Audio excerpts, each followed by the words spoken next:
Hello and welcome to day number 4, or part number 4 of the walk along the Cotswold Way. Just to recap, we started at Far West Strip just outside the Cotswold town of Stroud, which is a wool town, so have a look at that one. It gives you an introduction to that area, the mid Cotswold Way area. We started there, we're heading in a northerly direction. Wasn't sure which way I was going to go when I started, but we're heading in a northerly direction towards Leckhampton.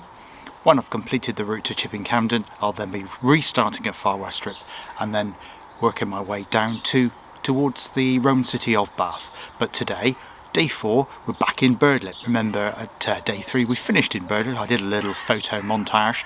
So today I'm not going to go back and do some more photographs here. We're heading directly towards in the direction of the air balloon roundabout. So if you know your roads in this part of the world, you'll know exactly where I mean, where the road dual carriageway comes up from the M5 towards the pub, but we're not walking along roads today. We're heading towards a wonderful location called Crickley Hill. Now Crickley Hill is a Iron Age fort. It's also a country park has extensive views across the Severn Vale and across to the Malverns. From Crickley Hill we'll then be walking in a northerly direction via quite a circuitous inland route, and then heading towards Leckhampton Hill, where I've got a couple of surprises for you there. Just started the walk here, the lower slopes of the village of Birdlip, and I've just recommenced again on the Cotswold Way.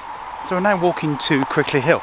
Yeah, last night I was actually reading up a little bit more about the history of the Cotswold Way and how it came into being. And so yeah, I'd like to share that with you because it's quite interesting. The plans for the Cotswold Way, or certainly parts of it, not necessarily the whole route, started in 1952, so quite some considerable time ago. And it was the Regional Ramblers Association that first pitched the idea. They pitched it to several different authorities, local bodies, local governments, that kind of thing. And it wasn't until the mid-1960s that any kind of plan came to fruition. Now in 1970, although UK wasn't part of what was then the EEC at that time, there was a year of conservation. 1970, European Year of Conservation, and so the then Gloucestershire County Council thought it would be a good idea to open, or rather to mark the Year of Conservation with this fantastic trail here through the Cotswolds. And I believe the whole of the path opened from Leckhampton to Bath in the May of that year, 1970, which I think was then also called Footpaths Week. I'm not sure if Footpaths Week is still going. I'll look that up and drop that in below. Yeah, so it launched in Footpaths Week of 1970. So the trail was open, but it wasn't at that point marked. I'm not sure how quickly it took to become or appear on OS maps and other walking maps, but it was just kind of the path was there, but the trail wasn't marked. There was none of the finger signs that we have in abundance today.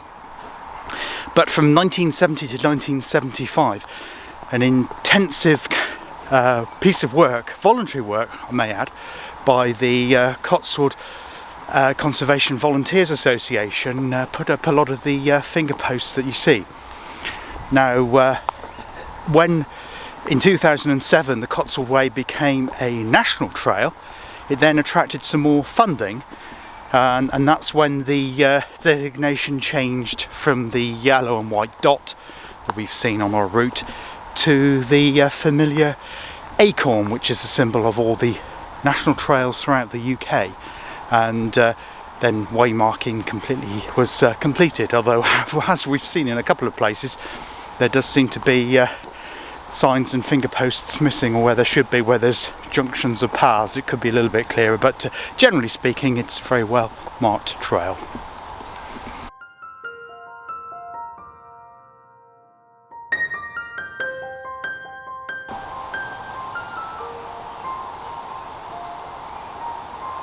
We're heading down to an area of the Cotswold Way called the Peak before we get to Crickley Hill, which should give us some good views, so we'll have a look at that shortly. Before we do that, I've been looking at the OS map, checking the route out, and I noticed that here is marked an enclosure, which is right next to me, so I thought I'd share that with you right now.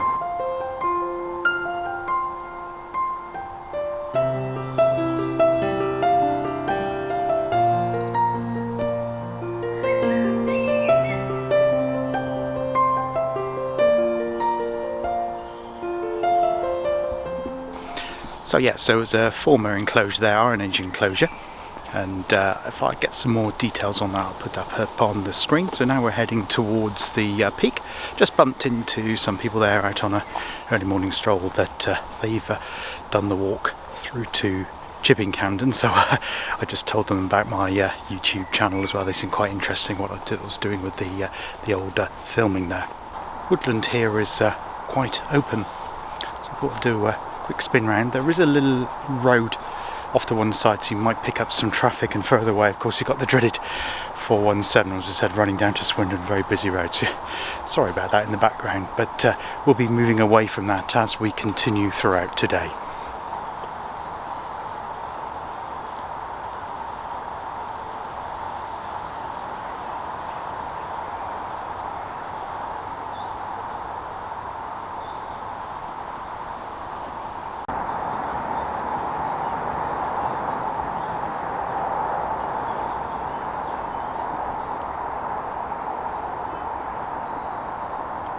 Just diverging away from the Cotswold Way itself, that's why I just include that clip of the footpath sign. I like to do that in case any of you watching this doing the Cotswold Way yourselves, and it might be worth, if you are doing that, to refer back to these vlogs. You might find it useful for where there are other tricksy bits. But yeah, I'm just heading away from the Cotswold Way, just down here. It's not only a short bit to come to a bit which is called the Peak. I'm not sure. We have still got trees here, so I'm not sure how good the views are going to be, but we'll have a look anyway.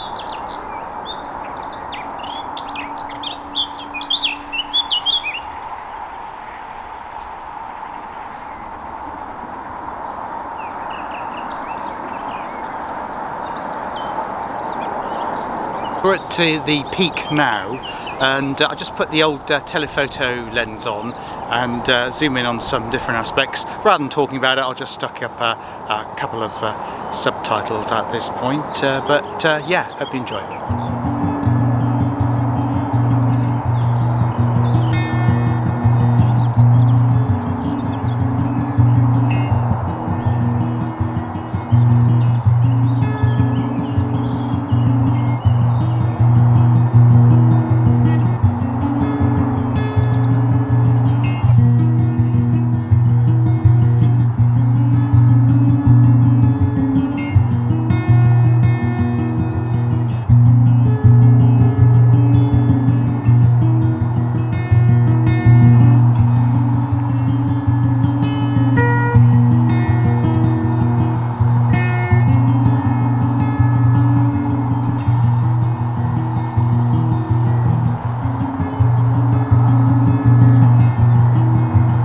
I hope you enjoyed those few shots there of the views and found the titling informative. So what we're doing now is we're heading down in front of me, back towards the Cotswold Way and along towards Crickley Hill, where there should be some more wonderful views in store for you. Another thing that happened after the way marking was done was that all of the stiles were removed. Although you'll see stiles on the public footpaths around the Cotswold Way, you shouldn't actually come across any on the way itself. and that's to improve access on the route, and they were replaced by opening gates and kissing gates. Oh, you'd love that, right? Yesterday I was with Chris and Heather again, and we had another foray in the Cotswolds looking for orchids. Remember last time we went through, forgot the name of the place, but it's near Edge anyway, Rudge Hill, that's the one, Natural England Rudge Hill, where we found lots of orchids. We have found those 5 different species. Unfortunately this time we didn't come across what we were looking for.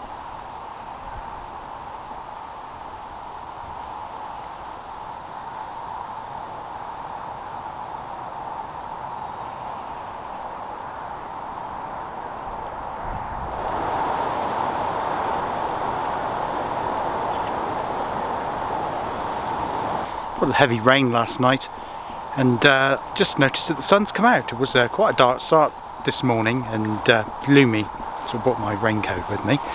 Haven't needed it yet. I think it should be dry for the rest of the day. Here's fingers crossed.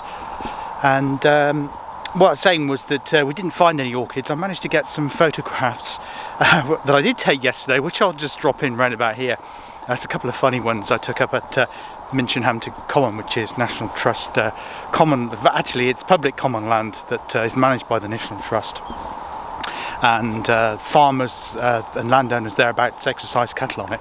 So you'll see that, it's quite funny. And also managed to get a good shot of a butterfly and some views of the open fields around Far Oakridge above Stroud. So see if you might find that interesting.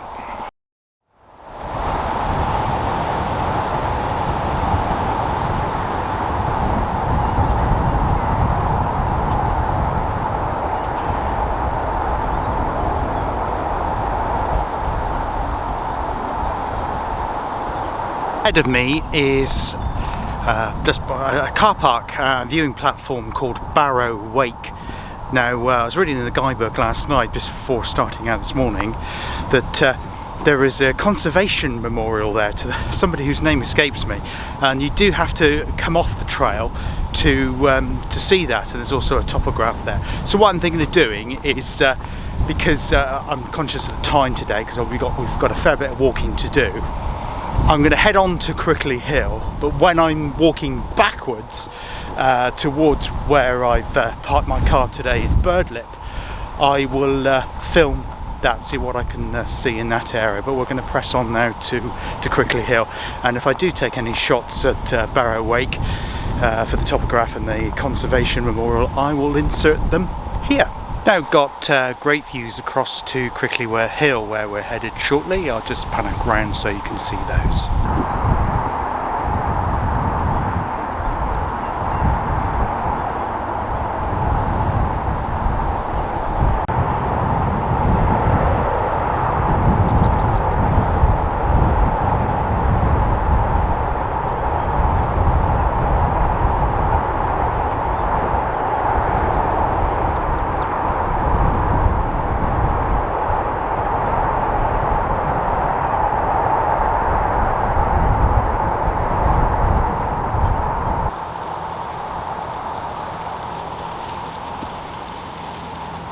You can literally see the Cotswold escarpment at this point.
Can't say I enjoyed that bit.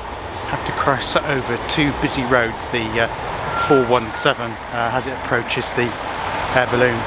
And sorry, just checking the post in front of me, I'm going the right way.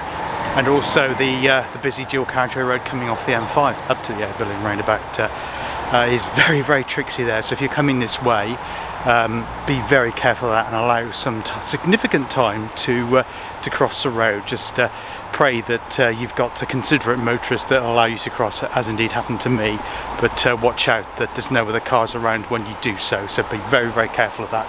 Probably the worst crossing on the entire Cotswold Way. I do believe, according to the guidebooks I've read as well, and I've said before how busy this junction is here. Anyway, enough of roads, although it is alongside us at the moment, so I do apologise for the road noise.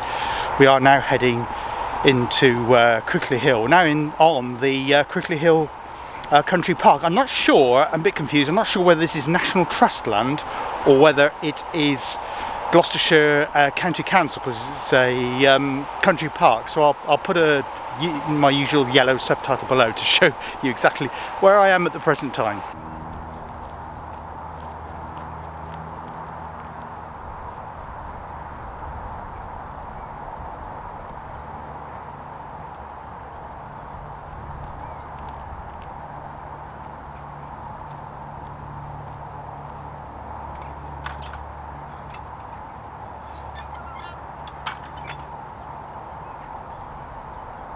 The noise of the traffic and the dangers of crossing the road, the views here make it worthwhile. It's absolutely stunning, and I'll just show you from the side of Crickley Hill.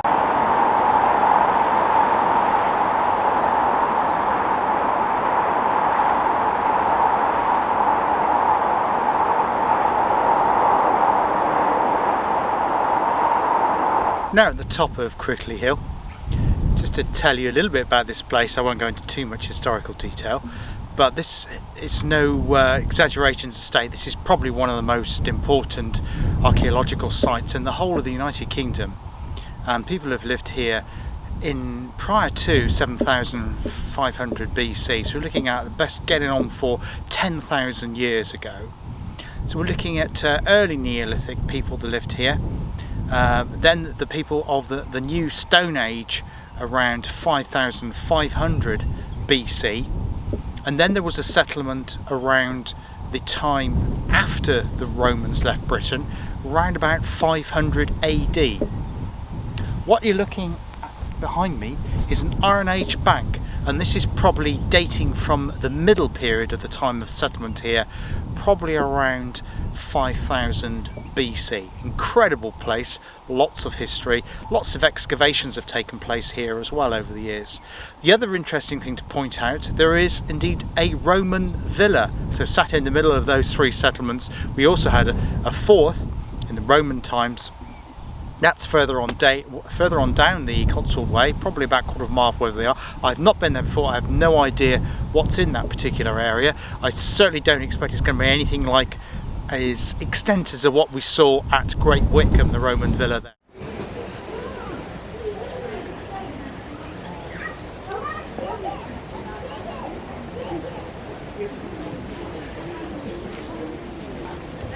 Just having a mid-morning coffee here at the Crickley Hill Visitor Centre, and then going to continue on from this site towards Leckhampton Hill. So we've got quite a bit of walking to do, quite a strenuous route coming up.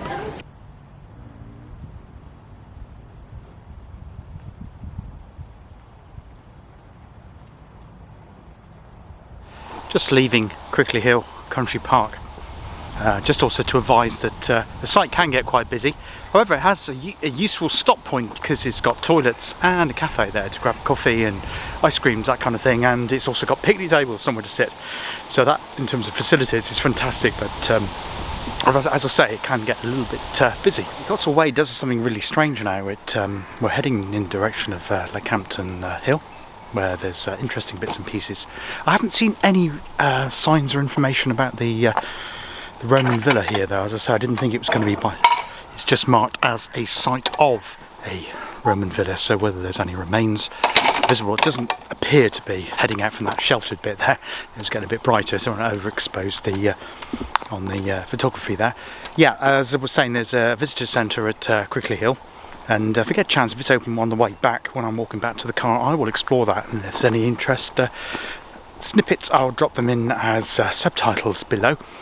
Also, as I say, the route goes a bit strange now, as rather than sticking rigidly to following the escarpment with the views on the left, it heads quite dramatically inland.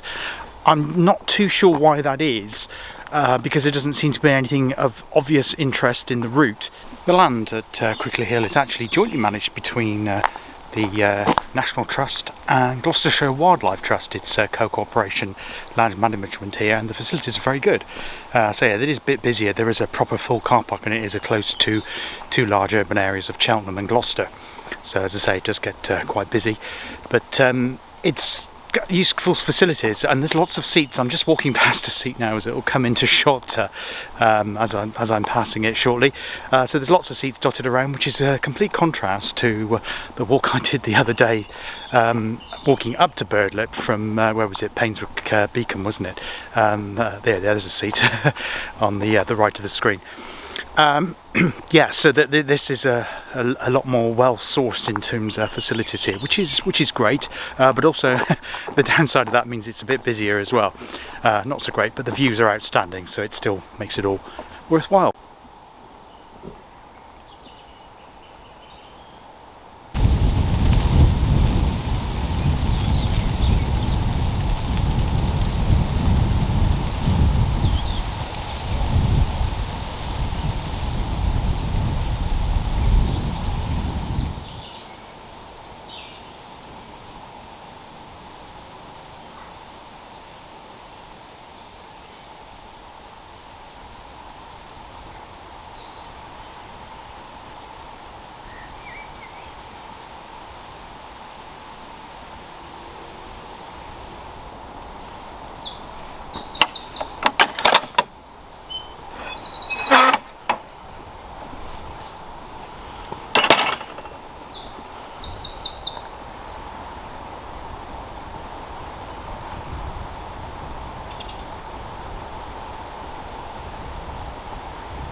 It's quite a bit of road walking till we get to the National Star College at Ullenwood. We're just passing Ullenwood Reservoir, which is, as you're looking at the screen, it'll be on your left. I'm trying to work that out, it's a difficult process. Also in this site was mentioned in the guidebook, particularly Richard Sales, the one from the late 1970s, about a former military barracks here, and he mentions there were a lot of abandoned military buildings. I don't know if any of those are around, but I think I might have just seen one in front of me. I'm not sure if that's agricultural, military, but I will drop some photos in if I find anything interesting with the road. Been walking along it about nearly half a mile now, and haven't seen one vehicle in either direction. Yeah, the military place, unfortunately, you can see it's now been demolished, all been flattened, and it looks like they're getting ready to build some kind of residential development. It looks like it's going to be quite an upmarket residential development, but sadly the buildings that Richard Sale mentioned have now long gone.